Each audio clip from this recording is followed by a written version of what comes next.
Installe. Merci Louise pour ta prière, il y en a besoin. Alors, super, ça marche. Bonjour à tous, pour ceux que j'ai pas salués, il y a des têtes que je connais pas, donc ça fait plaisir. Et le hasard du calendrier a fait que j'ai de la famille qui vient de Paris, donc ils sont pas venus pour me soutenir. À la base, ils sont là en vacances, mais du coup, ça met une petite pression, donc c'est sympa de vous voir. Donc, comme vous le savez, nous on fait une lecture suivie dans le livre de Marc. Donc la semaine dernière, c'était Louis qui nous expliquait «Le serviteur nous offre la joie». Et aujourd'hui, je vous propose «Le serviteur vous offre la liberté». Donc on va lire le texte. Il n'y a pas le moniteur?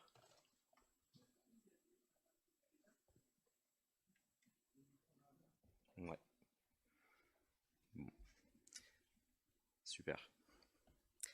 Alors, dans Marc 2, verset 23, jusqu'au chapitre 3, verset 12.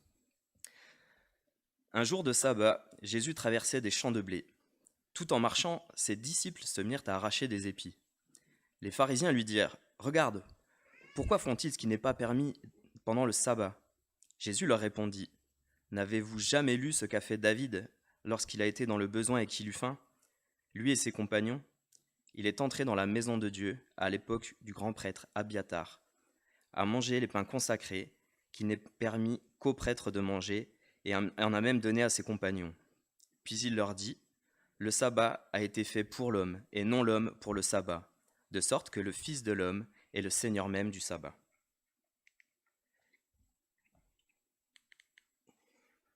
Jésus entra de nouveau dans la synagogue. Il s'y trouvait un homme qui avait la main paralysée, ou desséchée, peut-être vous avez dans vos versions. Il observait Jésus pour voir s'il le guérissait le jour du sabbat. C'était afin de pouvoir l'accuser. Jésus dit à l'homme qui avait la main paralysée: Lève-toi, là au milieu. Puis il leur dit: Est-il permis le jour du sabbat de faire du bien ou de faire du mal, de sauver une personne ou de la tuer? Mais ils gardèrent le silence. Alors il promena sur eux un regard de colère, et peiné de l'endurcissement de leur cœur, il dit à l'homme: Tends ta main. Il attendit, et sa main fut guérie. Les pharisiens sortirent et tinrent aussitôt conseil avec les Hérodiens sur le moyen de le faire mourir. Jésus se retira au bord du lac avec ses disciples.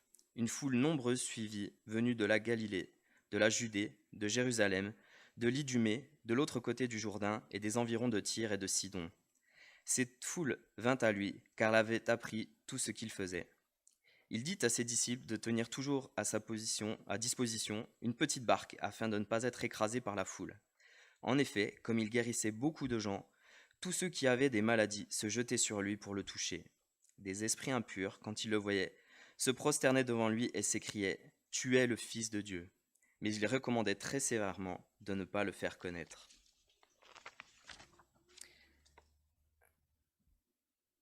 Donc pour l'instant, on ne voit pas encore la notion de liberté, mais on va l'expliquer. Donc je vous propose le plan. Nous allons parler de Jésus et la loi, de Jésus et la liberté, et quelles conséquences dans ma vie. Jésus et la loi. Là, vous avez compris, il est question principalement du sabbat. Alors, le mot sabbat signifie repos. Il s'appliquait au 7e jour, c'est-à-dire le moment où Dieu s'est reposé lors de la création. Lorsque Dieu appela à lui le peuple d'Israël, il lui imposa le sabbat comme signe entre lui et Israël, à la sortie d'Égypte. Dieu montrait ainsi son intention d'introduire l'homme dans son repos. Le sabbat fait partie des 10 commandements. Nous avons vu, alors c'était Mérez qui nous expliquait, donc dans les 10 commandements, il y a 4 commandements pour notre relation avec Dieu et 6 dans notre relation avec les autres. Il est intéressant de noter que le commandement du sabbat est en 4e position, c'est-à-dire entre la relation avec Dieu et notre relation avec les autres. Et c'est le but du sabbat, c'est de ne pas travailler et de prendre du temps en famille, de partager sur la Bible. Donc je trouvais ça intéressant. Donc c'est un commandement de Dieu. Selon la tradition juive, parce que les juifs sont allés encore plus loin, 39 actes étaient formellement défendus de faire le jour du sabbat. Donc j'en ai noté quelques-uns. Donc il ne fallait pas travailler. On ne devait pas allumer de feu pour faire la cuisine, ni aller chercher du combustible, ni porter des fardeaux, ni faire de transactions. La tradition juive était vraiment ciblée sur les détails. Et on avait même délimité un périmètre, c'est-à-dire qu'on n'avait pas le droit de faire plus de 2000 coudées. C'est-à-dire, enfin, c'est vraiment, on devait rester à la maison. C'est pour dire à quel point nous, on voulait rajouter à tout ça. Bref, le sabbat était devenu un fardeau écrasant, un symbole de l'esclavage religieux. Le rite avait dépassé la pensée de Dieu. Dans ce passage, les disciples marchaient dans un champ un jour de sabbat, et Jésus leur permit d'arracher des épis, de les froisser entre les mains et d'en manger le grain. La loi n'interdit pas strictement, quand on a faim, de prendre du grain dans le champ de quelqu'un. C'est juste, en fait, les pharisiens qui estimaient, ils tatillonnaient un petit peu, que en fait, les disciples travaillaient. Et ils se mirent en colère. Et en fait, quand ils se mettent en colère contre les disciples, c'est pas particulièrement les disciples qui sont visés, c'est Jésus. Jésus, en les voyant, leur répondit avec un argument d'autorité. Il cite David, un exemple de l'Ancien Testament. S'il est permis à un roi affamé, de donner à manger à des gens des pains consacrés, des pains qui sont dédiés, Jésus se présente en fait comme le maître du sabbat. Donc, David a enfreint la loi donnée par Moïse, car les pains proposés étaient destinés uniquement à l'usage des sacrificateurs. Mais les disciples, eux, en fait, ils ont juste transgressé une tradition humaine. Et Jésus se présente comme le maître du sabbat. Donc, il dit, le sabbat était fait pour l'homme et non l'homme pour le sabbat.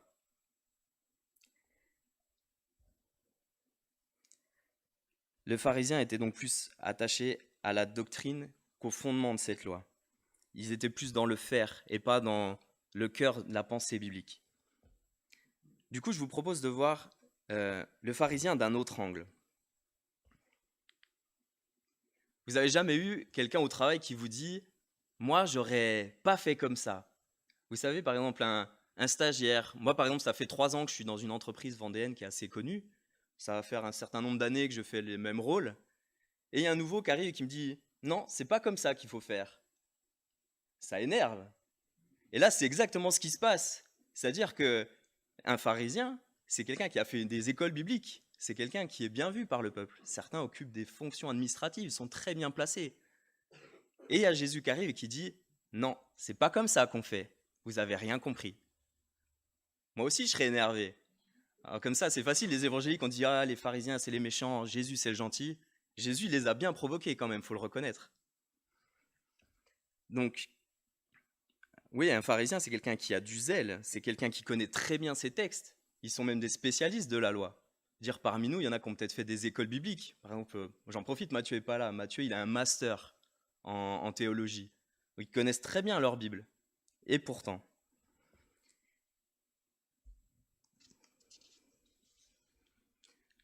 on peut rajouter à ça que Jésus, il opérait des miracles. Du coup, la foule était attirée. C'est-à-dire que, ouais, il avait la cote. Donc je peux comprendre qu'une jalousie était naissante.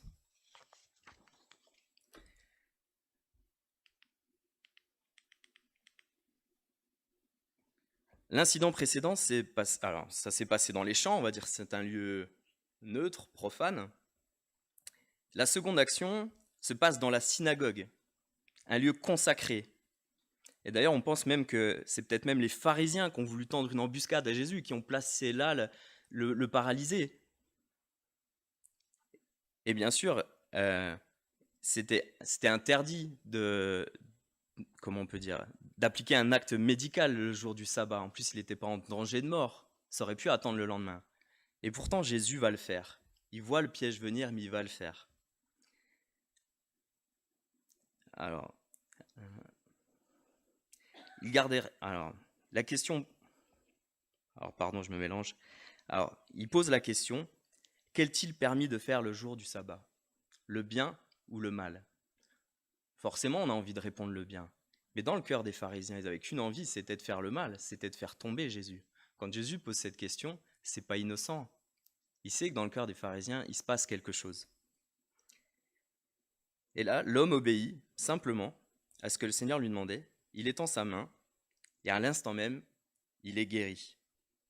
Ça a tellement mis les pharisiens en colère qu'ils sont réunis avec les Hérodiens. Donc les Hérodiens, pour information, c'est leurs pires ennemis. C'est des gens qui étaient en contact avec Rome. Eux, c'était des extrémistes juifs. Et là, ils s'entendent avec leurs pires ennemis pour dire « il faut qu'on fasse mourir Jésus ». Dans la troisième partie, on voit Jésus va encore plus loin. Donc on ne sait pas si tout s'est passé le même jour. Dans les autres évangiles, c'est plusieurs jours du sabbat, mais on sait que c'est le jour du sabbat. Et on voit dans la troisième partie que Jésus va encore plus loin et guérit un nombre incalculable de malades. Donc là, c'était sûr, les pharisiens, ils étaient furax. Alors on va revenir à tout ça. À chaque fois je me trompe. On va revenir à notre sujet. Dans tout ça, c'est quoi la liberté ? De quelle liberté il s'agit ?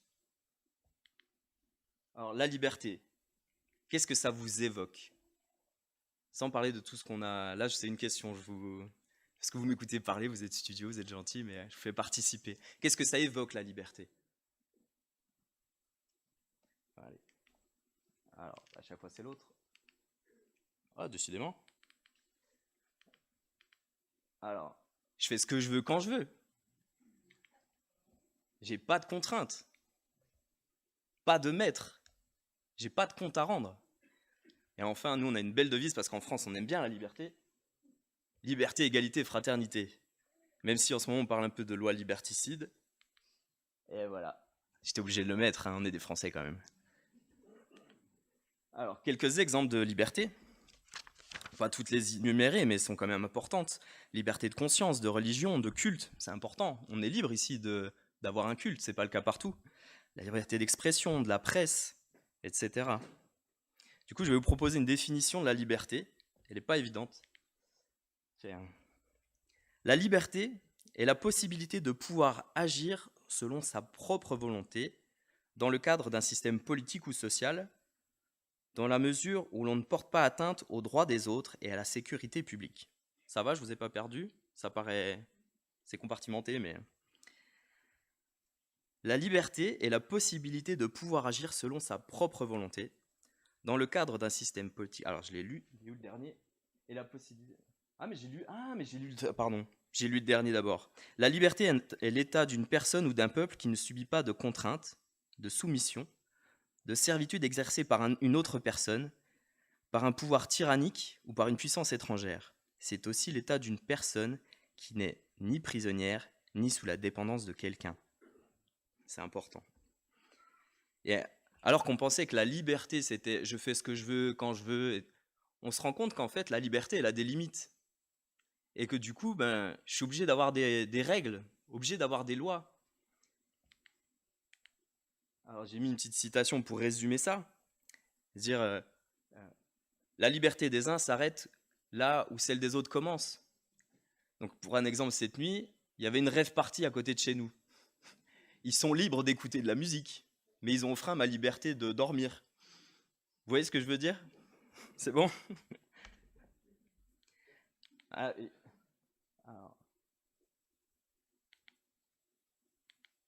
Donc je suis libre de choisir le bien ou le mal.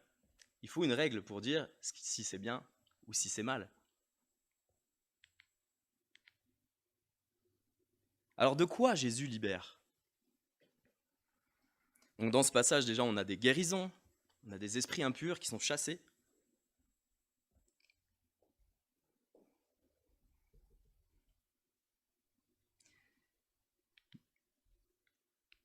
Mais Dieu me libère du joug de la loi du péché. Je m'attendais à ce qu'il y ait des réponses en disant « Jésus me libère du péché ». Mais bon, merci quand même. Et pourquoi il a fait ça ? Pourquoi il m'a libéré du péché ? Par amour. Alors tous, en effet, ont péché et sont privés de la glorieuse présence de Dieu. Ils sont déclarés justes par sa grâce. C'est un don que Dieu leur fait par le moyen de la délivrance apportée par Jésus-Christ. Oh, super truc. J'aime beaucoup ce dessin d'Odersay. Il dit, pour avoir la liberté, il y a quelqu'un qui a payé le prix. Et c'est Dieu qui a offert ce qu'il avait de plus précieux, c'est-à-dire son fils unique. C'est nous, enfin, il y a peut-être des mamans, des parents, dire pour que quelqu'un soit libre, on donne ce qu'on a de plus précieux. C'est fort ça, et je pense que c'est important d'insister là-dessus. On connaît très bien ce passage. Car Dieu a tant aimé le monde qu'il a donné son Fils unique afin que quiconque croit en lui ne périsse pas, mais qu'il ait la vie éternelle. La vie éternelle, c'est l'ultime liberté. On est d'accord ? Alors, quelles conséquences dans ma vie aujourd'hui ? Aujourd'hui, je ne suis plus sous la loi, je suis sous la grâce, car Jésus a tout accompli, et une fois pour toutes. Si je pêche, quand je suis arrivé ce matin sur le parking, j'ai pas vu un troupeau de bœufs, des béliers, on n'est plus obligé de faire un sacrifice. Vous vous rendez compte, si à chaque fois que je faisais une bêtise, je devais sacrifier un mouton, je devrais être éleveur de chèvres, ou je sais pas, c'est pas possible. Aujourd'hui, on est coutumier de ça, mais c'est quand même quelque chose. On ne se rend pas compte de ce que c'est qu'un péché. Il y a un prix à payer. Donc je ne suis plus ça grâce à Jésus, et il l'a fait une fois pour toutes. J'ai un libre arbitre aussi. C'est-à-dire que Dieu n'est pas un tyran. C'est-à-dire que j'ai le choix. Moi, par exemple, j'ai le choix je peux choisir mon métier. Je peux choisir mon épouse. Enfin, je veux dire, Dieu nous laisse le choix. Ce n'est pas quelqu'un qui s'impose. Il nous aime. Et c'est pas un amour, je vais dire sadique, mais c'est quelque chose, on partage, il y a un échange. Juste pour l'anecdote, aujourd'hui, avec mon épouse, le 22 août, on aurait dû avoir 1 an de mariage aujourd'hui. Et là, avec les Covid, vous avez suivi peut-être un peu les événements, on a déplacé. Mais bref, Dieu, il me laisse le choix. J'ai pu choisir Midel. Et encore une autre anecdote, quand j'ai témoigné à mon pasteur à Belfort en disant, voilà, j'ai rencontré quelqu'un, il me dit, mais... Enfin, et la question se posait de savoir si on allait en Guyane, à Belfort, en Vendée. Et il m'a décomplexé, il m'a dit, mais David, du moment que tu sers le Seigneur, tu vas où tu veux. Des fois, on croit que parce que Dieu, on varie un tout petit peu le chemin ou quoi, il va nous jeter des éclairs. Non, Dieu nous aime. Dieu nous aime. Et si j'étais allé en Guyane, il m'aurait béni. Si j'étais venu à Belfort, enfin si on était resté à Belfort, il m'aurait béni. Et c'est important ça. Les bontés de l'Éternel se renouvellent chaque matin. Oui, on parle d'un Dieu juge, mais il est amour. C'est dans son essence. C'est différent de dire Dieu aime. C'est encore plus fort que ça. Et Dieu, en fait, il a fait tout ça. Il m'a libéré. C'est que par amour. Et enfin, voilà, juste pour terminer, je reviens sur Jean 3,16. L'espérance ultime, c'est la vie éternelle. C'est le cadeau ultime. Je veux dire, on est de passage sur cette terre, mais tout ce qu'on vit ici, tout ce qu'on supporte, parce qu'on est de passage, eh bien, c'est dans l'optique de la vie éternelle. On nous prépare à la vie éternelle, l'ultime liberté. Donc juste pour terminer, le serviteur nous offre la liberté.